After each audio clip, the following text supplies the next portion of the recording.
Minasan, welcome back for another round of Magic the Gathering research. It's been nearly a year since I did research in Magic the Gathering lore. That was the history of Kamigawa. It was very fantastic to watch from the Librarians. But today I'm going to a new channel, the Mana Source, with Magic the Gathering lore Part 1 of the Thran. The Thran, from what I understand, is from the ancient days of in the Magic timeline, and where the whole story starts at, in terms of the world of Magic the Gathering, the whole multiverse, the whole universe. So I'm very curious to see how that is. And not only that, but from what I understand, this is where the Phyrexians are supposed to start at. The famed Phyrexians, the Borg of Magic the Gathering. They had one of their biggest arcs, one of their biggest wars a couple of years ago in the Magic the Gathering sets. All will be one. So this is where it all begins. This is like the very, very beginning. And so we're going to check this out. Make sure to check out the Mana Source for more Magic the Gathering lore and so on. Yeah, call to action. Comment, like, subscribe, follow, and hit the notification bell. And let's begin researching. Hey everyone, my name is Wedge. I'll be Hello, your narrator Wedge. for the foreseeable future as we quickly and efficiently go through all the Magic the Gathering's lore from the very beginning. Each episode will focus on a different novel. While I can't include every little detail, I'll be sure to get all the main plot points through so you can understand exactly what's going on in the multiverse. Ever wanted to catch up on Magic's lore but didn't have the time? You found the right place. And so it begins. I present to you all the Thran. Oh, To start, Thran. here's a little background. Thran is a civilization known as one of the greatest to ever exist in the Magic universe. It's comprised of 8 city-states that are overseen by a committee of elders. Thran's claim to fame was its ability to produce power stones. These objects provided near unlimited free energy to anything they wanted. It was used just like electricity. It heated their homes, was used for any type of machinery, you get the idea. Thran, and in particular Halcyon, was also the home to artificers, people with the ability to make magically empowered artifacts. Using power stones, nearly anything was possible. All you really need to know about Thran is that it was a very advanced civilization with much of the same aspects you'd see out of one of our own. There were class separations, petty arguments, political issues, etc. Okay. With the stage set, our story begins. That was easy back. That was easy. That's a pretty good backstory there. So basically, there were 8 city-states. They each had an elder. They used power stones as a resource, and artificers at the time were like were the ones that were creating the robotic tech of that time, the ancient technology, like the golems and the constructs and such. Okay, that makes sense. With the stage set, our story begins. Glaceon, the genius artificer who designed the power stones used throughout Thran, is suddenly stabbed by an untouchable named Gix using a power stone dagger during a riot. Untouchables are citizens of Thran who were banished to the Caves of the Damned under the city due to a terrible sickness. This riot was caused by workers from the Mana Rig. We'll talk more about that later. Just note for now that most Untouchables are poor. Glaceon has been stabbed and has contracted a horrible illness. Thran healers cannot cure him. His wife Rebecca, with her considerable influence as the city's leading architect, calls for the return of the infamous Dr. Yawgmoth to aid her husband. Oh, I heard that name. Issues, I've seen a lot of cards for that. First make his way back to the city. Once he reaches Glaceon, Yawgmoth diagnoses his mysterious disease as something he calls phthisis. After further inquiry and research, Yawgmoth discovers the sick Untouchables banished beneath the city also have phthisis. Yawgmoth hunts down Gix and studies him along with Glaceon, discovering that the Power Stones are the reason for the disease. The Untouchables contracted this disease from the Mana Rig that produces Power Stones beneath the capital. No one gave this correlation a second thought, as poor people getting sick isn't exactly something the capital worries about.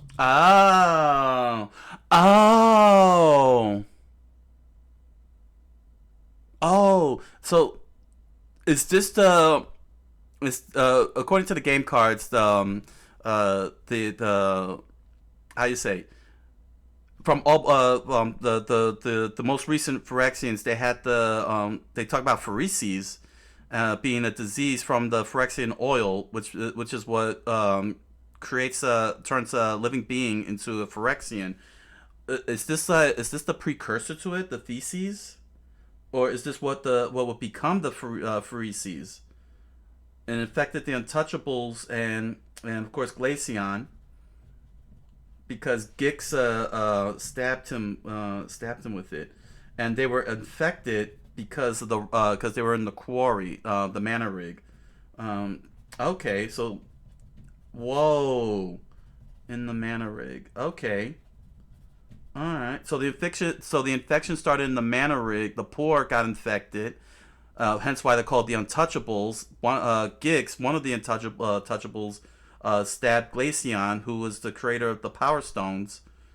Alright, and there's no cure for it. No cure. Oh, that's crazy. And Yawgmoth was hired by Rebek to figure this out. After finding this out, Gix storms away to take revenge for the countless Untouchables that have died from this radiation thus far. Yawgmoth uses this new information about Thysis to gain funding and staff to continue his research. Through further investigation, Yawgmoth develops a cure with the help of a healer named Zod.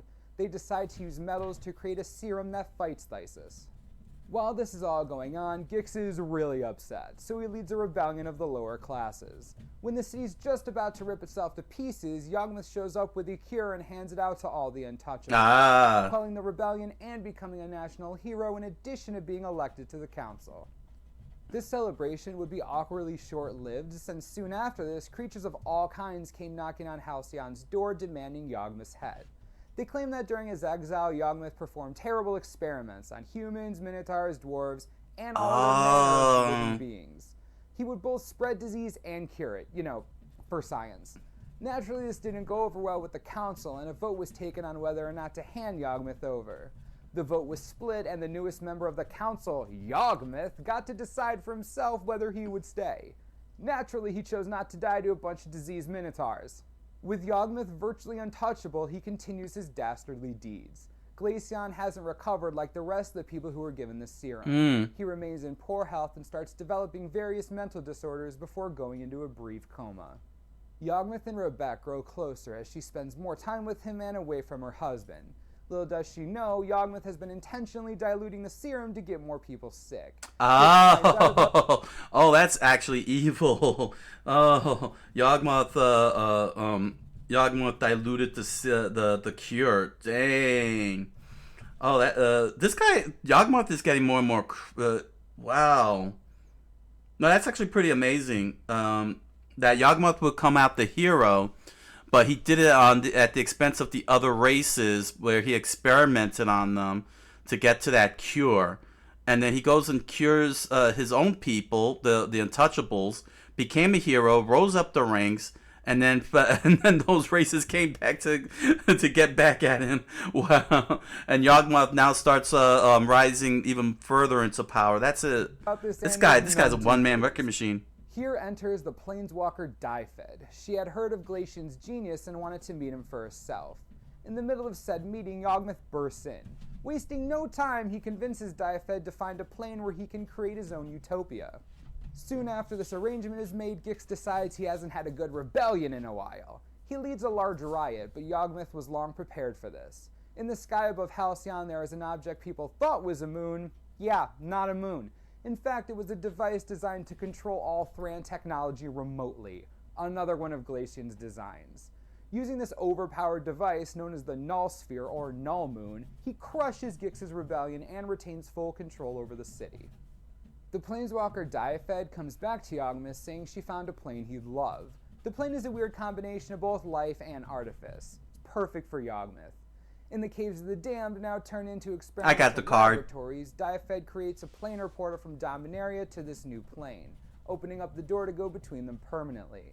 She does this by breaking a power stone in two pieces. If reconnected, the portal will close. He names this new plane Phyrexia. Yawgmoth begins bringing the infected people to his new plane, where he uses empty power stones to suck the disease right out of them. I know, power stones curing power stones, yeah. Anyways, as long as the Power Stones were taken out before they started radiating again, the infected were cured. It's also important to note that in this plane, people started changing physically. You'll see what I mean a bit later. Oh, Rebecca's worried that yeah. Glacian isn't getting any better. Yawgmoth deduces that there's still a piece of the Power Stone dagger within him. He removes it, but secretly replaces it with the two halves of the Power Stone needed to shut down the planar What? portal. Yep, he put the key inside Glacian's body. You heard that right. Naturally, Glacian's condition continues to deteriorate. Remember those men, dwarves, and minotaurs that were really angry at Yawgmoth? Well, they've come back with the entire rest of the Empire to lay siege to Halcyon, demanding Yawgmoth's head. Of course, he won't go quietly, so Yawgmoth declares war using the Null Sphere. He sends countless artifacts, half-man, half-artifact creations he made in Phyrexia to destroy the army laying siege. Because the Null Sphere is still insanely ridiculous, Yawgmoth wins a decisive battle in the war. He uses this reprieve to try to get as many people from Halcyon as he can to Phyrexia and leave Thran behind. About half the population follow him. As he's leading people through the portal, Dyfed shows up again. She's not happy. She's seen the kind of work that Yawgmoth is doing on this new plane she gave him. It's evil, inhumane, and disgusting. This combined with her distaste of the war, she vows to stop him. Yawgmoth takes a Power Stone dagger and stabs Dyfed in the brain, preventing her from being able to consciously planeswalk or do much of anything else at all. Rebecca had followed Yawgmoth into Phyrexia and swiftly removes the Power Stone dagger from Dyfed, allowing her to die and preventing Yawgmoth from performing any experiments. For the record, apparently planeswalkers can only planeswalk and be immortal if they consciously choose to be. In case you didn't know, that's why a planeswalker just died. Soon after all this took place, Glacian finally died. Let me hear that again. And be immortal if they experiments. For the record, apparently planeswalkers can only planeswalk and be immortal if they consciously choose to be. In case you didn't know, that's why a planeswalker just died. Soon after all this took place, Glacian finally died. That's a weird rule. Wrought with grief. While holding her dead husband, she finds the two Power Stones that Yawgmoth had put inside of him. The war is coming to an end, and Yawgmoth decides to drop Stone Chargers. These are basically nuclear warheads in Thran. Once detonated, these Stone Chargers leave behind a death cloud encompassing pretty much everything. Seeing this, the rest of the Halcyons flee into Phyrexia, knowing they would die if they stayed. Once there, they are horrified to see the world they've entered. Many try to escape, but are killed and used for parts. Rebecca is the only person that remains in Halcyon, as everyone else has either been trapped or killed. She combines the two halves of the Power Stone together and inserts it into the planar portal. By doing this, she deactivates the portal, trapping Yawgmoth on Phyrexia and locking him out of Dominaria forever. Supposedly. The last thing she does is walk out of the Cave of the Damned into the Death Cloud. Well, guys, wow. That's the Thran. Super depressing, filled with Yawgmoth. Yeah, that is depressing. In the next episode, we'll be going ahead in time, thousands of years, as we meet our favorite brothers, Urza and Mishra. Until next time, this is the Mana Source. I'm Wedge. Thanks for watching. We'll see you next time. Wow. That was actually a pretty good, a very good summary, a very good quick summary on Thran, the history of the Thran.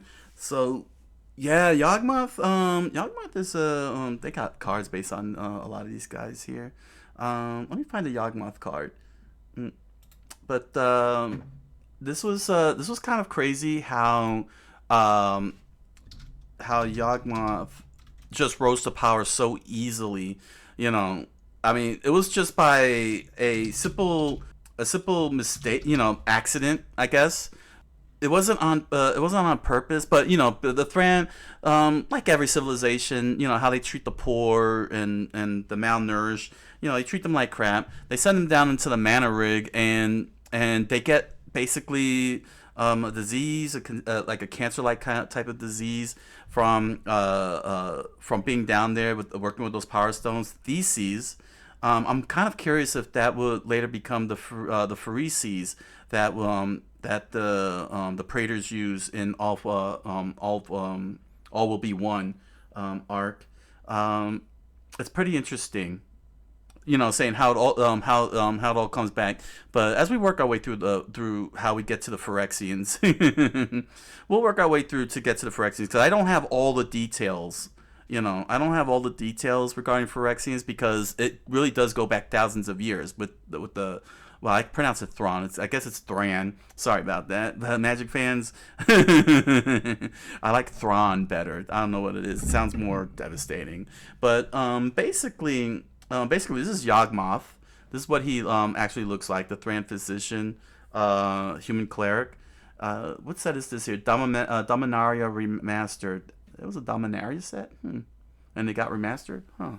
I didn't know that. Yeah, this is what Yawgmoth actually is depicted as. This is him in Phyrexia doing his Phyrexian things. Protection from humans, so humans can't kill him, which is hilarious. And you pay 1 life and sacrifice a creature, and you put a -1/-1 counter on up to 1 target creature and draw a card. That's pretty nasty. And then you get proliferate. That's even nastier. Sorry, I'm going into the whole game mechanics thing. Here's Gix that we found out, the Yawgmoth Praetor. This was the one who rallied up the Untouchables and led a rebellion. He got turned into a Phyrexian as a result, and these are all the people bowing to him. It's just pretty crazy. And one of the most earlier examples of Phyrexians is Priest of Yawgmoth from Antiquities. This is what how they were depicted in the earlier years. But as he said, when you jump 1,000 years to the Brothers' War, Urza and Mishra, they get a little bit more elaborate, a lot more horrifying than just this. But this really gave you a strong glimpse into Phyrexians. Being that this was an old set and that Magic went through a whole big change in character classes and everything, it officially is no longer just Summon Cleric. Now it is a Phyrexian human cleric to reflect the current game. And as for Rebecca, I happen to have the card Rebecca. This is her. This is Rebecca from in the Commander Legend set. Artifacts you control have protection from each mana value among artifacts you control. It's a partner ability, so you can have two of them, Human Artificer. But this is where Rebecca is depicted in the card game, which is pretty cool. I lucked into that card, but to see, but it's pretty insane how he just took advantage of a dire situation. Found a way to get his own portal, his own plane. He got his own plane. He was granted it, and just did more experiments. Like, this guy was evil from the start. He took advantage of a situation, experimented on other races like Minotaurs and Elves, used that to cure humans, then rallied those humans around him, to the point that he was able to bring some of them into Phyrexia, his own world that he took, planes that he took called the Phyrexia, and started turning them into this, taking their body parts and replacing it with these mechanical parts and everything. Since Thran is an artificer's empire, it's the Empire of Thran is all about the artificers and everything. It's pretty crazy how deft that is, and to be able to link it back to a more present day Magic the Gathering era, like years and years later, and see how they grow from this point onward. It's pretty that's pretty difficult to do, honestly. That took Magic's been on for 30 years at this point. Magic is 30 years old. It's going into its 30th anniversary, or has it done? No, it hasn't done its 30th anniversary yet, has it? Well, either way, it's gonna be 30. It's gonna be 30, and we're going from this to what we'll see when we get to all will be one, as I continue covering the Phyrexian lore. But this is a great introduction to Thran. And really gives you the origins. It's a very this was a very well done video. I was able to keep up. He wasn't talking fast or anything, and nicely short, condensed. I'm sure there's a lot more to the whole thing, but he gave the Manosaurus gave just enough. Wedge gave just enough to really cover what's happening. What I'm saying, like, got me into a good starting point. Like, I got a good firm understanding of how Yawgmoth came to be and so on. So it's gonna be great when I cover the Brothers War next time. Of course, there'll still be more. There'll still be more to go. I'll probably check out other stuff. Yeah, it's alright. It's alright. It's alright. Good job. Good job. Very good job. So head on over to Amazon.com and BarnesandNoble.com and grab yourself a copy of The Impossible Man, a strange fantasy novel written by me. You'll find links to the book along with other merch down below, like stickers, t-shirts, pins, music. Enjoy the products. Thank you for your patronage. And if you happen to do a YouTube video on The Impossible Man, you happen to have a copy of it and you did a video, thank you very much. I look forward to seeing your video and see what you think.